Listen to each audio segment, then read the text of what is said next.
Você já se sentiu cercado por problemas tão intensos que pareciam ter vindo direto do inferno?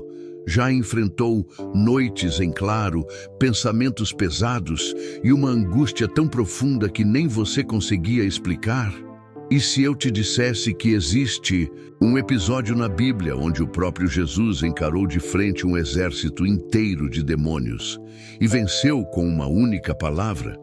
Essa história não é uma metáfora. Ela aconteceu. E a revelação por trás dela pode ser a chave espiritual que você está buscando para vencer os ataques que têm assolado a sua vida. A verdade é que muitas pessoas estão travando batalhas invisíveis e nem sequer percebem que estão em guerra. A tempestade que não passa, o peso no coração, as portas que insistem em se fechar. Tudo isso pode estar ligado a uma realidade espiritual mais profunda. Mas calma, neste vídeo você vai entender como Jesus age em meio ao caos, como ele encara as trevas e, o mais importante, como ele liberta. E essa libertação pode acontecer na sua vida ainda hoje. Já sentiu que suas orações não estão sendo respondidas? Talvez falte direcionamento. No canto da tela tem um QR Code e nos comentários fixado temos um link com um e-book de orações poderosas para fortalecer sua fé e te ajudar a encontrar respostas. Escaneie agora e descubra novas formas de se conectar com Deus. Agora escuta isso com atenção. Mais de 80% das pessoas que assistem aos vídeos deste canal ainda não estão inscritas. E se você chegou até aqui, é porque Deus está falando com você de maneira especial. Então, clica no botão de inscrição agora mesmo, ativa o sininho e vem com a gente nessa jornada espiritual, que vai abrir seus olhos e fortalecer sua fé. Porque o que você vai aprender hoje pode mudar tudo. Jesus enfrenta um exército de demônios na terra dos Gadarenos. Era como se o próprio inferno tivesse feito morada em um único homem. Na região dos Gadarenos, além das fronteiras de Israel, onde a idolatria se misturava à cultura greco-romana e os porcos eram criados em meio a sepulcros, Jesus decidiu pisar. Por que ali? Porque alguém como ele se dirigiria a um lugar onde a presença de Deus parecia tão distante? Porque Jesus não procura o palco, ele busca a alma. E naquele canto esquecido do mundo, havia um homem que, aos olhos dos outros, já estava morto. Mas aos olhos do Mestre, ainda podia ser restaurado. É assim que Jesus opera. Ele vai onde ninguém quer ir, para fazer o que ninguém acredita mais ser possível. Essa história começa quando ele desembarca ali, logo após acalmar uma tempestade. E como se não bastasse, agora enfrenta algo ainda mais violento, um exército de espíritos malignos aprisionando uma única vida. O homem possuído não era apenas perturbado. Ele era dominado totalmente por uma legião de demônios, uma estrutura de maldade organizada, estratégica, destrutiva. Vivendo entre os túmulos, afastado de todos, esse homem era acorrentado pelas pessoas e mesmo assim arrebentava os grilhões com força sobre-humana. No entanto, essa força não era sua. Era o peso de 1000 tormentos espirituais manifestando-se numa alma que já não se lembrava de quem era. E mesmo com toda essa opressão, a presença de Jesus provoca algo inesperado. O homem corre até ele. Preste atenção nisso. Mesmo tomado por espíritos impuros, ele reconhece a única esperança de libertação. Isso mostra que no fundo da alma humana ainda pode haver um clamor por salvação, mesmo que abafado pelo barulho do inferno. Jesus percebe isso. Ele não fala primeiro com os demônios. Ele enxerga o homem. É nesse momento que a verdadeira guerra começa. O embate não é entre carne e sangue, é espiritual, é profundo. Jesus não grita, não discute, ele apenas está ali, e a presença dele é mais do que suficiente para expor as trevas. Os demônios se manifestam, e veja, só eles imploram: eles reconhecem quem está diante deles. Que tenho eu contigo, Jesus, Filho do Deus Altíssimo. Marcos 5:7. Olha isso, até os demônios reconhecem a divindade de Cristo. Eles sabem com quem estão lidando. E isso nos ensina algo poderoso. Quando estamos em Cristo, até o reino das trevas sabe quem está ao nosso lado. O problema é que, muitas vezes, nós mesmos nos esquecemos disso. Mas Jesus não. Ele sabe exatamente a autoridade que carrega. Ele não precisa provar nada. Ele apenas comanda. E tudo se curva. A reação da legião mostra outra verdade. O mal sabe que está com os dias contados. Ele pode rugir, tentar amedrontar, ameaçar, mas diante da presença de Jesus, tudo o que lhe resta é suplicar. Isso nos ensina que, por mais que pareça que o mal esteja vencendo em certas áreas da nossa vida, se Cristo estiver no centro, não importa o tamanho da opressão, ela será vencida. Aquele homem gadareno não tinha mais controle sobre si. Não. Conseguia pedir ajuda, não sabia orar. Mas Jesus sabia. Ele conhecia o coração que ainda pulsava lá dentro, mesmo em silêncio. Talvez você se sinta assim hoje, preso, confuso, sufocado por pensamentos e emoções que não consegue explicar. Mas entenda, o fato de você ainda estar ouvindo isso já é um sinal de que Jesus está vindo ao seu encontro. Essa história nos mostra que o ministério de Jesus nunca foi sobre popularidade, foi sobre propósito. Ele atravessa mares por uma alma, ele enfrenta tempestades por um coração, e ele encara um exército de demônios por alguém que já foi dado como perdido. A pergunta que fica é: até onde você acredita que ele estaria disposto a ir por você?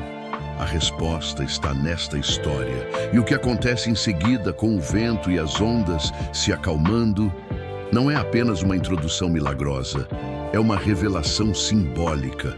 Porque antes de enfrentar uma legião, houve outra batalha.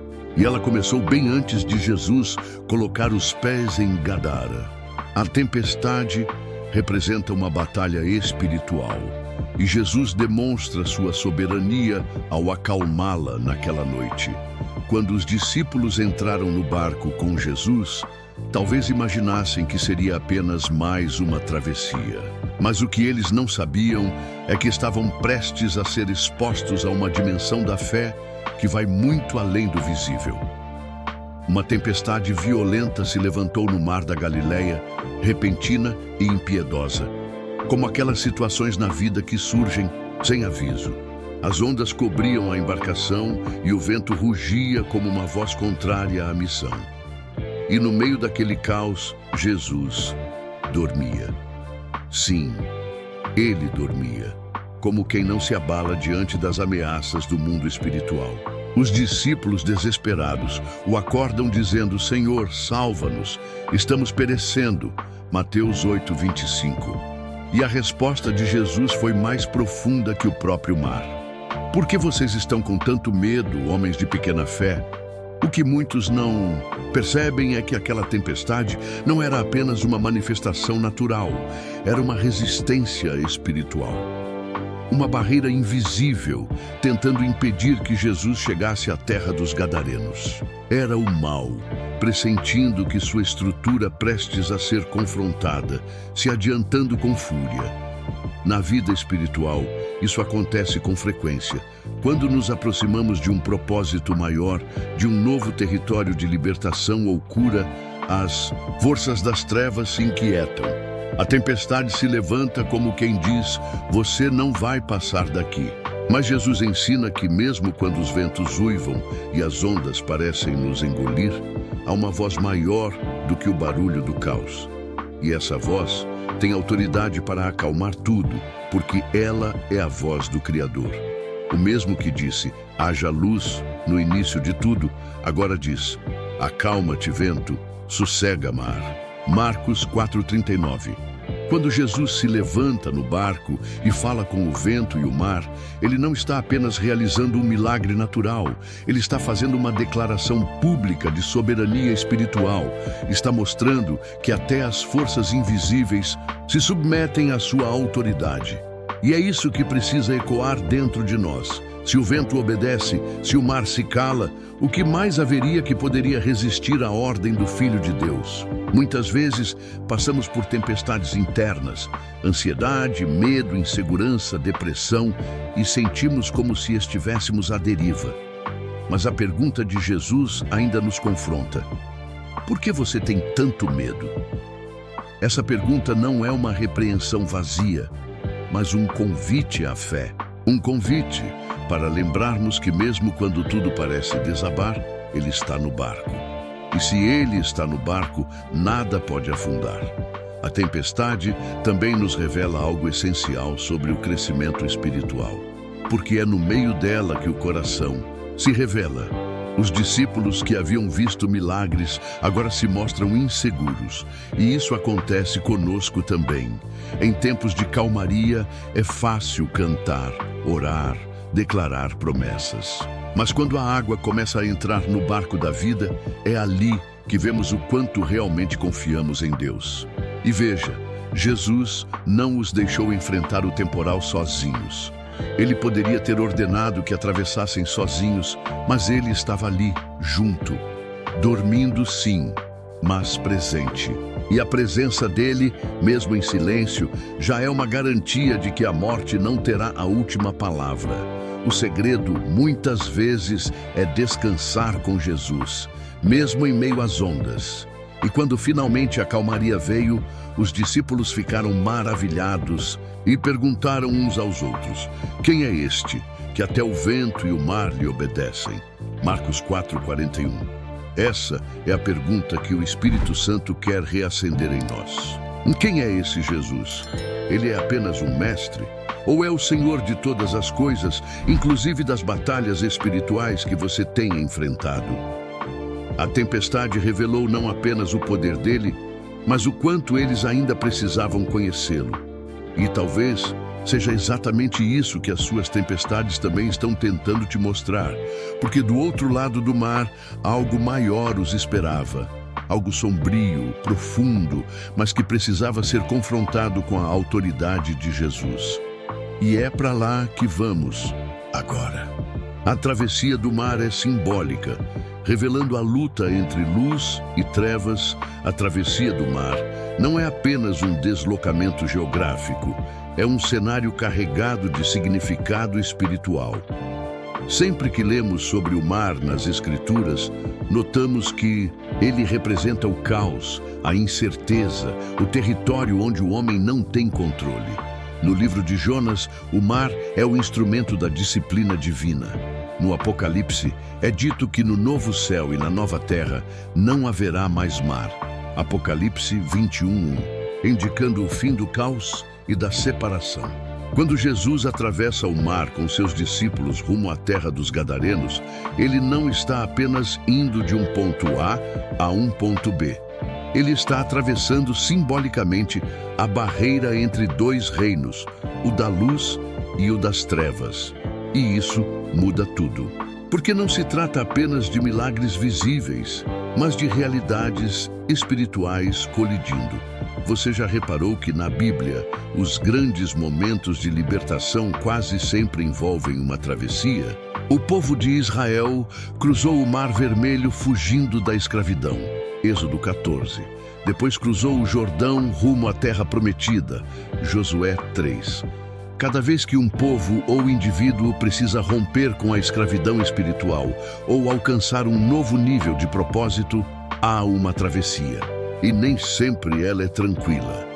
Jesus, ao atravessar o mar com os discípulos, está deixando a terra de Israel, símbolo da aliança, e indo até uma região gentílica, povoada por práticas pagãs e infestada por influências espirituais malignas. Era como se a própria luz estivesse invadindo o território das trevas. E você sabe, trevas nunca aceitam a luz sem resistência. E talvez esse seja o maior ensino aqui. Sempre que a luz decide invadir um território sombrio, seja uma mente confusa, uma casa em crise, uma alma ferida, haverá resistência. A travessia que Jesus faz é um lembrete poderoso de que a nossa caminhada com Deus muitas vezes nos levará a lugares desconfortáveis. Não porque Deus quer nos punir, mas porque é nesses ambientes que sua glória se revela com maior intensidade. Talvez a travessia que você esteja fazendo hoje seja emocional, talvez seja espiritual. Pode ser que você esteja deixando uma velha vida para trás, rompendo com vícios, relacionamentos destrutivos ou mentalidades que te aprisionavam. E no meio dessa travessia, vêm as ondas. Mas lembre-se, se a luz está contigo, as trevas não prevalecem. É interessante notar que naquele mar, Jesus não apenas enfrentou uma tempestade. Ele caminhava em direção ao confronto com uma legião. A travessia é o meio que liga o cenário da manifestação demoníaca à manifestação da autoridade divina. E isso nos ensina algo muito profundo. Quanto maior o ataque, maior o propósito. Se há uma tempestade tentando impedir a sua chegada, é porque do outro lado há libertação para alguém. E às vezes, não é só sobre você. Deus pode estar te usando como ponte para libertar alguém que está preso há anos. Alguém como aquele gadareno. Você está disposto a continuar, mesmo com medo? Porque é na obediência, mesmo trêmula, que o céu age com poder. A travessia pode ser cansativa, mas o propósito é eterno. E assim como naquela noite, ainda hoje Jesus segue atravessando mares. Ele entra em histórias que parecem perdidas, atravessa situações que muitos evitam e leva consigo a esperança da libertação. Talvez hoje ele esteja atravessando o mar da tua alma, indo ao encontro das áreas onde as trevas se instalaram há tempo demais. E você pode até sentir que está no meio do mar, longe demais da margem, mas saiba, ele não para no meio do caminho. A luz vai até o fim. Porque do outro lado há alguém que precisa ser liberto. E é para lá que estamos indo agora. O homem possuído, antes isolado, encontra em Jesus a esperança de libertação. Imagine um homem rejeitado por todos, isolado das cidades, afastado da família, expulso da convivência humana. Dormia entre os túmulos, vivia entre pedras, gritos e correntes. Ninguém conseguia contê-lo, nem com palavras, nem com cadeias.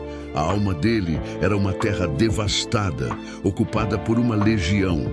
E mesmo assim, quando Jesus pisa naquela região, esse homem corre em sua direção. Isso já nos diz algo. Mesmo aprisionado por forças demoníacas, ainda havia dentro dele um grito por socorro. E é assim com muitos. Às vezes, por trás da agressividade, da frieza, do distanciamento de alguém, existe uma alma implorando por libertação. E Jesus ouve esse clamor silencioso. O que me chama a atenção é que ninguém acreditava mais nele. A sociedade desistiu, a religião se afastou, os vizinhos o temiam, a família talvez nem ousasse mais mencioná-lo. E quantas pessoas hoje vivem da mesma forma? Aprisionadas por traumas, por vícios, por opressões que não aparecem a olho nu, mas que gritam na alma. Esse homem gadareno representa todos os que foram deixados de lado, todos os que a vida rejeitou, todos os que acham que já passaram do ponto. Mas veja, Jesus atravessa o mar só para chegar até ele. Isso mostra o quanto vale uma alma para o Senhor. Ele deixa a multidão, ignora os olhares de julgamento e vai até a margem de um território pagão para alcançar um único coração. E aqui há uma revelação linda. O encontro com Jesus foi inevitável. Mesmo que tudo naquele homem gritasse destruição, havia algo dentro dele que se curvou diante da presença da luz. O texto de Marcos 5 diz que o homem correu e se ajoelhou diante de Jesus. A legião ainda estava ali, mas o espírito do homem, mesmo enfraquecido, reconheceu a salvação. Isso mostra que ninguém está tão distante a ponto de não poder se render. Às vezes pensamos que temos que estar melhor para buscar Jesus. mas esse homem é a prova viva de que podemos buscá-lo no fundo do poço. Aliás, é nesse lugar que ele mais nos encontra. Porque, diferente dos homens, Jesus não se assusta com a nossa escuridão. Ele entra nela com a sua luz. Sabe, muitas vezes a prisão de alguém não é visível. Pode ser uma dor da alma, uma ferida antiga, uma mentira que foi plantada e cresceu como raiz. Pessoas que se sentem indignas, sujas, esquecidas. Mas Jesus vê, ele sempre vê. E o mais bonito, ele não só vê, ele vai até lá. Ele pisa na terra dos gadarenos. Ele entra onde ninguém quer entrar. Isso me lembra o Salmo 139:8. Se subir ao céu, lá estás. Se fizer no Sheol a minha cama, eis que tu ali estás também. Deus não se limita às zonas santas. Ele entra no terreno da guerra espiritual, vai até os cemitérios da alma e chama pelo nome. Porque onde os outros veem um caso perdido, ele vê um testemunho em formação. E talvez você se sinta assim hoje, isolado, incompreendido, cercado por batalhas internas que ninguém entende. Talvez nem você entenda direito, mas saiba, Jesus atravessa qualquer mar, enfrenta qualquer tempestade e pisa em qualquer terra só para te encontrar. O mesmo Jesus que libertou aquele homem está disponível agora. E sabe o que é mais lindo? Ele não espera você estar bem para se aproximar. Ele chega quando tudo está desmoronando, porque é exatamente aí que a esperança começa a nascer. Mas calma. O que acontece quando essa luz confronta as trevas que dominam um território? É isso que vamos descobrir a seguir. Os demônios reconhecem a autoridade de Cristo e imploram por um abrigo. É interessante como o mundo espiritual enxerga com mais clareza do que muitos à nossa volta. Enquanto os discípulos ainda estavam aprendendo quem Jesus era, os demônios já sabiam, eles o reconhecem de longe. Não houve introduções, não houve apresentações. A Bíblia diz em Marcos 5:7 que a voz vinda do homem clamou: "Que tenho eu contigo, Jesus, Filho do Deus Altíssimo? Conjuro-te por Deus que não me atormentes." Veja o paradoxo. Os próprios demônios, servos da destruição, confessam a identidade divina de Jesus antes de muitos líderes religiosos. Isso revela algo profundo. No mundo invisível, a autoridade de Cristo não é debatida, ela é temida. Essa cena é um lembrete de que a guerra espiritual não é simbólica, ela é real. O fato de os demônios implorarem mostra que eles não estavam ali por acaso. Tinham uma missão: manter aquele homem cativo. Mas a chegada de Jesus quebra o domínio que eles tinham. Quando o reino de Deus entra, os reinos das trevas estremecem. Não há disputa de forças, há rendição imediata. Os demônios não lutam, eles suplicam. E isso nos ensina que o crente que caminha em comunhão com Cristo não precisa temer as trevas, porque carrega a luz. Não se trata de valentia humana, mas de quem está com você. E quando você anda com Jesus, as forças do mal reconhecem. Note também a ousadia do pedido. Eles imploram para serem enviados aos porcos. Isso nos revela algo ainda mais profundo. O mal precisa de abrigo. Espíritos imundos não vagam sem propósito. Eles buscam corpos, estruturas, sistemas. Isso fala diretamente à nossa vida espiritual. Um coração vazio é terreno fértil para a atuação do inimigo. Por isso, Paulo nos exorta em Efésios 4:27. Não deis lugar ao diabo. O mal não pode habitar onde há presença constante de Deus. O inimigo só entra onde há brechas, seja pela desobediência, pela negligência espiritual ou pela rejeição à verdade. Por isso, manter-se cheio do Espírito é mais do que uma opção, é uma necessidade. Outra lição poderosa é a humilhação do inferno diante de Jesus. Aqueles mesmos demônios que causavam terror, que arrebentavam correntes, agora estão implorando para não serem lançados fora. Isso mostra o quanto a presença de Cristo impõe ordem sobre o caos. E aqui vai algo prático para a sua vida. Quando você ora com fé, invocando o nome de Jesus, o ambiente muda. Pode parecer que nada aconteceu, mas no invisível houve movimentação. É por isso que não podemos desistir da oração, da adoração, da palavra. Porque tudo isso ativa a autoridade do reino. E quando o reino se manifesta, até os demônios mais antigos recuam. Não por quem somos, mas por quem está em nós. E ainda assim, por mais estranho que pareça, Jesus permite que os demônios entrem nos porcos. A pergunta que fica no ar é: por quê? Qual o propósito disso? Por que não os expulsou diretamente para o abismo? Aqui há algo oculto, mas profundamente revelador sobre a natureza do mal e sobre o que acontece quando ele finalmente encontra abrigo. Vamos mergulhar nessa próxima revelação juntos. A escolha dos porcos como abrigo demonstra a natureza destrutiva dos demônios logo. Após implorarem para não serem lançados fora da região, os demônios pedem para entrar numa manada de porcos. E Jesus permite. Isso pode parecer confuso à primeira vista, mas a reação imediata dos porcos revela a natureza que habitava naqueles espíritos: a destruição. A Bíblia nos diz, em Marcos 5,13, que cerca de 2.000 porcos se lançaram de um precipício e se afogaram. Isso nos mostra algo sério. Quando o mal encontra um corpo, um espaço ou uma oportunidade, ele vai usar aquilo até a exaustão, até o fim, até a morte. Essa é a natureza do inimigo. Ele nunca vem apenas para perturbar. Ele vem para matar, roubar e destruir. João 10:10. Agora pense comigo, se os porcos que não têm alma reagiram daquela forma à possessão, imagine o que acontece com o coração de uma pessoa que cede espaço ao mal. Essa cena nos revela que o objetivo final dos demônios nunca é apenas habitar, é destruir o recipiente. Eles querem acabar com sua alegria, sabotar sua paz, minar suas relações, secar sua esperança. O pecado é a porta, mas o fim é o colapso. É por isso que precisamos levar a vida espiritual a sério. Não se brinca com as trevas. O que parece inofensivo hoje pode se tornar um abismo amanhã.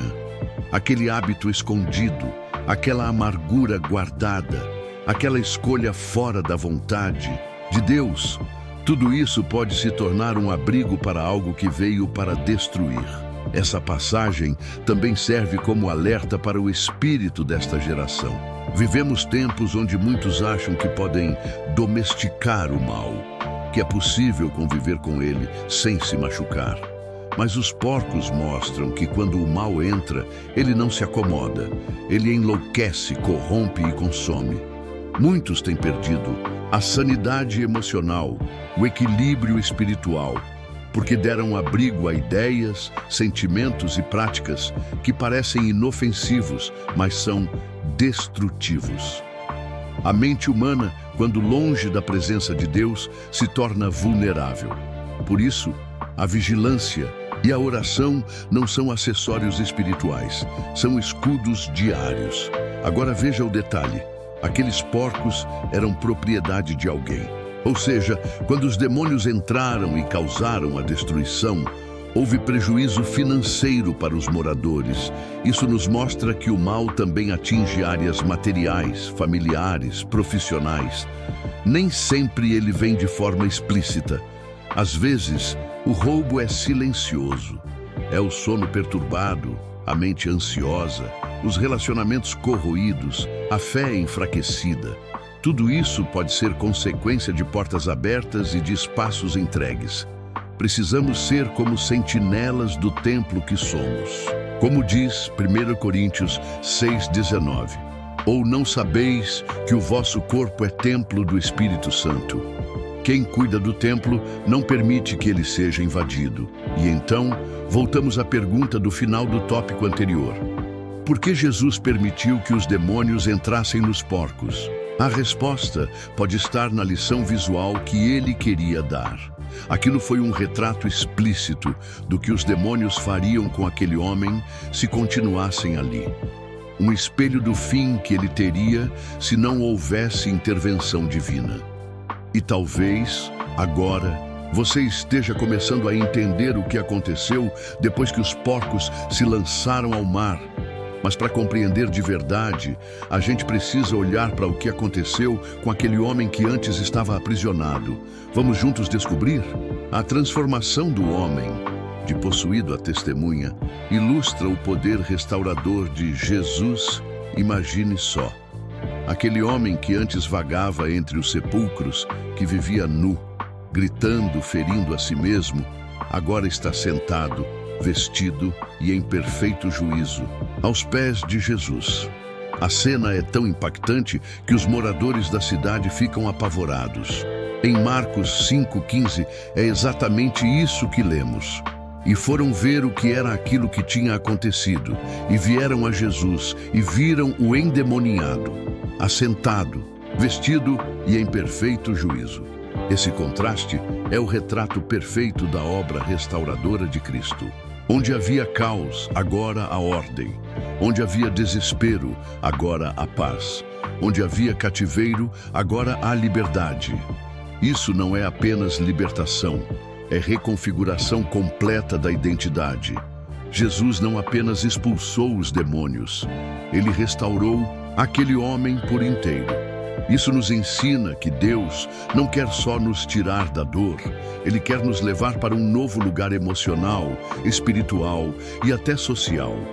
Aquele que vivia isolado da sociedade, agora estava pronto para retornar e testemunhar. E aqui há um detalhe poderoso. Jesus, que tantas vezes mandava as pessoas não contarem o milagre, diz justamente o contrário a esse homem. Em Marcos 5,19, Jesus diz: vai para a tua casa, para os teus, e anuncia-lhes quão grandes coisas o Senhor te fez. Por quê? Porque a transformação desse homem era visível demais para ser ignorada. Ele não precisava de palco, nem púlpito. Sua própria vida era a mensagem viva do poder de Deus. E isso serve como espelho para a gente. Muitos pensam que só podem testemunhar depois de conhecer a Bíblia toda ou ter uma história perfeita com Deus. Mas o maior testemunho é a transformação. Quando você era uma pessoa e agora é outra. Quando os que te conheciam antes veem o que Deus fez em você. Isso carrega um peso que nenhum argumento teológico pode bater. O ex-endemoninhado não virou pregador profissional. Ele virou um reflexo ambulante da graça de Deus. E você também pode ser. Às vezes, tudo o que as pessoas ao seu redor precisam não é de um sermão, mas de ver sua mudança, sua nova paz, sua nova direção. E sabe o mais lindo disso tudo? Jesus deu ao homem exatamente o oposto do que os demônios tinham feito. Eles o despiram, Jesus o vestiu. Eles o jogaram no isolamento. Jesus o reconectou com sua casa. Eles o deixaram gritando. Jesus o fez silenciar em paz. Eles o feriram. Jesus o curou. Isso é redenção. Isso é restauração de verdade. E isso está disponível para mim e para você hoje. Não importa o quão bagunçada esteja sua alma. Não importa quanto tempo você tem vivido nos sepulcros emocionais, espirituais ou familiares. Com uma palavra, Jesus muda tudo. E quando Ele muda, Ele envia. Transformação e missão sempre andam juntas no reino. Mas mesmo depois desse milagre tão evidente, a reação dos moradores foi diferente do que se espera. Eles não celebraram, não adoraram. Pelo contrário, eles pediram que Jesus fosse embora. Isso nos leva a um ponto delicado e profundo da alma humana. Nem todos estão prontos para ver a luz brilhar. Às vezes, o milagre expõe as sombras, e é exatamente isso que a gente vai ver agora. A reação dos gadarenos diante da libertação do homem expõe a resistência que muitos têm em aceitar a transformação à primeira vista. Parecia que a libertação daquele homem deveria ter gerado celebração em massa. Alguém que era motivo de medo, que ninguém conseguia conter, agora estava são, restaurado, pronto para viver em paz. Mas, surpreendentemente, os gadarenos reagiram com medo. Em Marcos 5,17, lemos algo desconcertante. E começaram a rogar-lhe que saísse dos seus termos. Sim, eles pediram para Jesus ir embora. O Filho de Deus estava ali, libertando, curando, manifestando o céu, e foi rejeitado. Isso nos ensina uma lição profunda. Nem todo mundo quer a luz, porque a luz revela mais do que liberta. Ela expõe. A presença de Jesus naquela terra rompeu com o ciclo de conveniência espiritual. A cidade estava acostumada com o caos. De certa forma, tinham normalizado aquele homem endemoninhado vivendo nos sepulcros. Era um problema conhecido, previsível, gerenciável, até que a graça de Deus chegou e mexeu na estrutura. E junto com a libertação do homem, veio também a perda dos porcos. Aquilo que representava lucro, estabilidade econômica ou simplesmente apego material, agora estava fora do controle deles. E é isso que a luz de Cristo faz. Ela confronta nossas zonas de conforto. Ela exige que escolhamos manter o que temos ou abraçar o que Deus quer fazer. O mesmo acontece hoje. Muita gente ora por mudanças, por milagres, mas quando Deus começa a agir, vem o medo, porque a transformação verdadeira exige reposicionamento, implica abrir mão de algo. Talvez você se identifique com isso. Já teve momentos em que sabia que Deus estava te chamando para um novo nível, mas sentiu receio de seguir porque isso significava sair da margem segura. Os gadarenos preferiram continuar com o sistema que conheciam do que permitir que Jesus transformasse o restante da cidade. E assim, a bênção passou por ali, mas não ficou. Eles não expulsaram os demônios, expulsaram Jesus. Isso nos confronta de forma direta. Será que, sem perceber, também temos expulsado a presença de Cristo por medo da mudança? Às vezes, não dizemos, vai embora, mas evitamos orar com profundidade, ignoramos o chamado, fugimos do altar, abafamos a consciência. Rejeitamos a luz quando ela mostra algo que não queremos abandonar.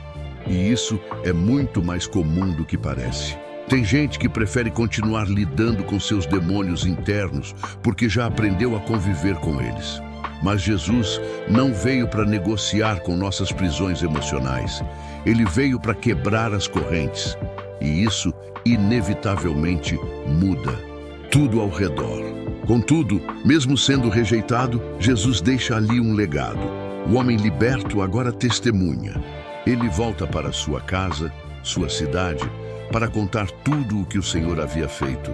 Jesus saiu, mas deixou uma semente plantada. E isso nos mostra que, mesmo diante da rejeição, a missão de Deus continua. Às vezes, você pode ser essa semente. Talvez você tenha sido transformado, mas o ambiente ao seu redor ainda resiste à luz. Não desanime. Continue sendo testemunha.